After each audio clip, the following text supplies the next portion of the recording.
You can visit Seville the hard way, fighting crowds in the heat, or you can do it the smart way. We've completely restructured the standard itinerary to skip the lines, save your budget, and get you into the best tapas bars exactly when the locals go. Day 1. The Gothic Heart and Flamenco Passion. Your first day starts in the heart of downtown. Start by diving into the region's deep history. While the entrance is packed at opening time, aim to arrive at Seville Cathedral around 11 a.m. As the largest Gothic cathedral in the world, its soaring nave is almost impossible to take in at once. Moving through the interior, the tomb of Christopher Columbus comes into view, held aloft by 4 allegorical figures representing the old kingdoms of Spain. Next, move to the Giralda Tower. No stairs here, just 35 ramps. Why? The Islamic prayer caller used to ride his horse to the top. Since you didn't bring a stallion, the gradual climb offers a 360-degree view of the city below. Insider tip: book these tickets on the official cathedral website at least 3 to 5 days in advance to avoid missing out or wasting a lot of time in line with those who did not plan ahead. We've dropped all the booking links in the video description below. Now, we hope you're staying at Hotel Casa 1800 in Santa Cruz, or the budget-friendly Hotel Alcázar, to put you in walking distance for the rest of the day.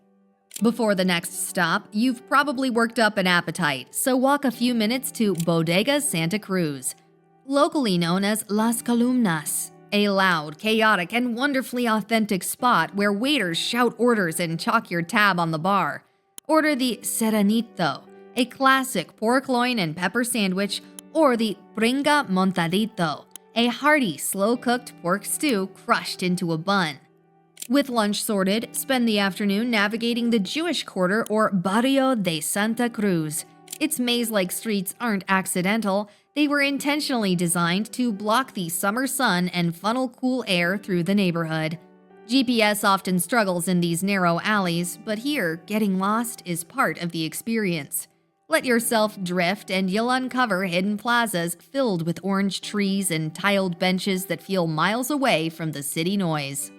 As the sun begins to descend, venture to the Real Alcázar for your 6 p.m. entry. Hours vary by season. Entering at this hour transforms the experience. The tour groups have largely dispersed, the heat breaks, and the golden light hits the intricate mudéjar plasterwork in the Patio de las Doncellas. The royal palace remains in use by the Spanish monarchy, and the surrounding gardens form an oasis of palms, fountains, and roaming peacocks that feel ancient and serene. When dinner time rolls around, keep it light and high quality at Bodeguita Romero, a legendary spot among regulars for one specific dish, the carrillada, or braised pork cheek. The meat is so tender you can cut it with a spoon, and it is served with potatoes that soak up the velvety sauce. Cross the river into the Triana neighborhood and experience flamenco at Teatro Flamenco Triana for a soulful finale to your first day. Unlike the polished dinner shows in the center, this intimate venue focuses purely on the art form. Sit close enough to see the sweat on the dancers and hear the complex footwork hitting the stage, feeling the raw emotion, or duende, that drives the performance. One more thing before bed, set a simple challenge for this trip. Taste different styles of jamón whenever you see them on a menu. Over 4 days, you'll start to recognize the difference between everyday slices and premium Iberian cuts just by the sheen and marbling on the plate, turning a basic bar snack into a skill that can be used all over Spain. Rest up tonight, because tomorrow starts early with a sunrise that turns one of Spain's most famous plazas into a private golden spectacle. And real quick, if you love exploring cities like an insider, consider subscribing so you don't miss our weekly guides. Day 2. Icons, Ceramics, and the Best Sunset. The second day starts with a strategy that separates travelers from tourists. Begin the morning at Plaza de España at 8:30 a.m. sharp. Early morning light illuminates the 1929 brick and tile work, and the bridges and 48 provincial alcoves can be photographed without the usual hustle. Look out for the serene reflections of the towers in calm water. Once the crowds start filtering in around 10 a.m., retreat into the adjacent María Luisa Park, a leafy green lung of the city and the perfect escape from the rising temperatures. The park's pathways wind through lush gardens filled with palms, orange trees, and fountains decorated with bright ceramics. It's a cool, shaded walk that leads naturally toward the river and our next destination. Cross the bridge to the west bank of the Guadalquivir to enter Triana. This neighborhood has always maintained a distinct identity from the rest of the Andalusian capital. Historically home to sailors, bullfighters, and potters, your destination for lunch is the Mercado de Triana, which sits atop the ruins of the Castle of San Jorge, the former Inquisition seat. Inside the market, browse the stalls of fresh fruit and hanging jamón before grabbing a stool at Cervecería Loli. The seafood here is incredibly fresh. Order a plate of fried fish or grilled prawns and soak up the neighborhood energy. After lunch, explore the ceramic heritage of the district. Stroll down Calle Alfaferilla and Calle Callallo, where workshops still produce the famous azulejos. Step into the small ateliers to watch artisans painting elaborate geometric patterns by hand. The craftsmanship here is mesmerizing. When evening unfolds, cross the river once more to Seville from a completely different perspective. Make your way to the Metropole Parasol, locally known as Las Setas, or the Mushrooms, a gigantic wooden structure that claims to be the largest of its kind in the world, standing in stark contrast to the historic architecture we've seen so far. The winding walkways on top offer sweeping views over the rooftops, particularly beautiful at sunset when the sky turns purple and the cathedral is illuminated. Insider tip: the most reliable way to secure a spot for sunset is booking the premium ticket on the official Setas de Sevilla website a few days in advance. Dinner offers a local favorite, Las Golondrinas, which translates to the swallows. There are 2 locations close to each other. Try to get into the older one on Calle Antillano Campos. It's standing room only at the bar, and we're here for one thing: the Punta de Solomillo, a perfectly grilled pork loin sandwich, and their legendary mushrooms with aioli. You've seen the icons and crossed the river, but tomorrow unlocks Sevilla's best-kept secrets, including its oldest tavern and the hidden convent turnstile delivering famous sweets from cloistered nuns. Day 3. Local life, markets, and rooftops. We're switching gears to explore the northern districts, an area that's eclectic, gritty, and packed with character, and where you go to escape the selfie sticks and find a decent cup of coffee without a markup. Start in La Macarena, an area with a spirited energy distinct from the polished center. Our first stop is the Basilica of the Macarena to see the Virgin of Hope, or Virgen de la Esperanza, the city's most revered religious icon, famous for the crystal tears on her cheeks. Just outside, meander along the longest remaining section of the medieval city walls, built by the Almoravid dynasty in the 12th century. After our history lesson, we move to daily commerce at the Mercado de Feria, the oldest market in town, nestled next to a 13th century church. It's tight, loud, and packed with vivid produce, and if your visit falls on a Thursday, you are in for a treat with El Jueves, a flea market that has taken over these streets for over 8 centuries. You can find everything from antiques to secondhand books in the chaotic stalls, offering a glimpse into the daily rhythm of residents here. Pause for a meal at El Rinconcillo, a step back in time. Established in 1670, this is the oldest bar in Sevilla. The walls are lined with ceramic tiles, cured hams hang from the ceiling, and the food is exceptional.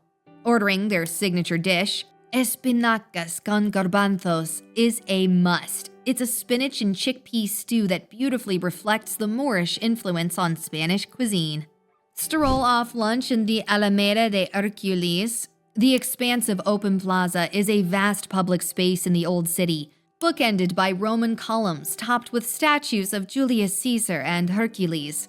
It has a bohemian, alternative vibe filled with families and students, and it's the perfect place to relax and absorb the creative atmosphere. Instead of a passive coffee break, track down a cafe serving Café Bonbon, a local espresso sweetened with condensed milk. Look for a spot where people linger over books or newspapers rather than phones. These places usually cater to regulars rather than visitors. Order a Café Bonbon and sip it slowly under the plane trees to understand why this plaza has been considered Sevilla's living room for centuries. For a sweet takeaway, visit the Convent of Santa Paula and ring the bell at the wooden turnstile. The cloistered nuns sell their handmade marmalades directly to the public, and without knowing this, it's easy to walk right past some of the city's most beloved treats. As the sun sets, you need to be at La Terraza de M. While the drinks here are pricey, you're paying for the proximity to the Giralda. You're so close, you feel like you could reach out and touch the stonework. Watching the cathedral illuminate against the twilight sky is a memorable experience. For dinner, contrast the history with modern gastronomy at Petit Comité or Eslava. These spots represent the new wave of Andalusian cooking, taking traditional ingredients and applying modern techniques. Try the cigar-shaped pastries filled with algae and cuttlefish, or the slow-cooked egg with boletas cake. It is sophisticated dining without the stiffness. You have now tuned into the city's daily rhythm, but your final day brings a major decision: staying to soak up more art, or taking a high-speed train to one of the most impressive architectural wonders in Europe. Day 4, the grand finale, Córdoba, or chill. The last day brings a big decision: take a world-class day trip or stay in Sevilla. We recommend option A, Córdoba. The high-speed train gets you there in 45 minutes. The main attraction is the Mezquita Cathedral, a mosque with a Renaissance cathedral literally built inside it. Before entering, explore the Patio de las Naranjos, a courtyard filled with orange trees that sets a contemplative tone. Stepping inside, you enter a mesmerizing forest of over 800 columns topped with double arches of red brick and white stone. You can observe the intricate gold mosaics of the mihrab prayer niche, then look up to see a Christian dome for a physical timeline of the conquest and reconquest that has defined the region. For dramatic natural scenery, option B is Ronda. This white village balances on the edge of the El Tajo Gorge, a nearly 400-foot drop splitting the town. The views from the 18th century Puente Nuevo bridge are staggering, though logistics require a bus ride of about 2 to 2.5 hours each way, covering roughly 130 kilometers, or joining an organized tour. For a relaxed pace, option C keeps you in Sevilla at the Museum of Fine Arts. It's considered the second most important gallery in Spain after the Prado, yet it remains peaceful. Housed in a former convent, the building itself is a masterpiece. You can admire the works of Sevilla's own Murillo in serene courtyards before strolling down Calle Sierpes to hunt for authentic ceramics, hand-painted fans, and traditional mantillas. If you stay, enjoy lunch at Bodega 2 de Mayo in the San Lorenzo neighborhood, a spirited plaza bar where locals gather for cod fritters and cold beer. For your farewell dinner, elevate the evening at Caña Bota, a Michelin-starred venue that reimagines the fishmonger concept, serving seafood with the precision of a sushi master. Watching the chefs work in the open kitchen adds a theatrical element to your final meal. Alternatively, Casa Robles offers a polished, classic atmosphere with robust Andalusian flavors and an extensive sherry list right next to the Giralda. So which path will you choose? Are you Team Córdoba, Team Ronda, or Team Stay in Sevilla? Drop a comment and let us know. Wrap up this trip with a peaceful evening along the Guadalquivir River, from which Magellan set sail to circumnavigate the globe. The banks come alive at night as the heat dissipates and families take their evening strolls.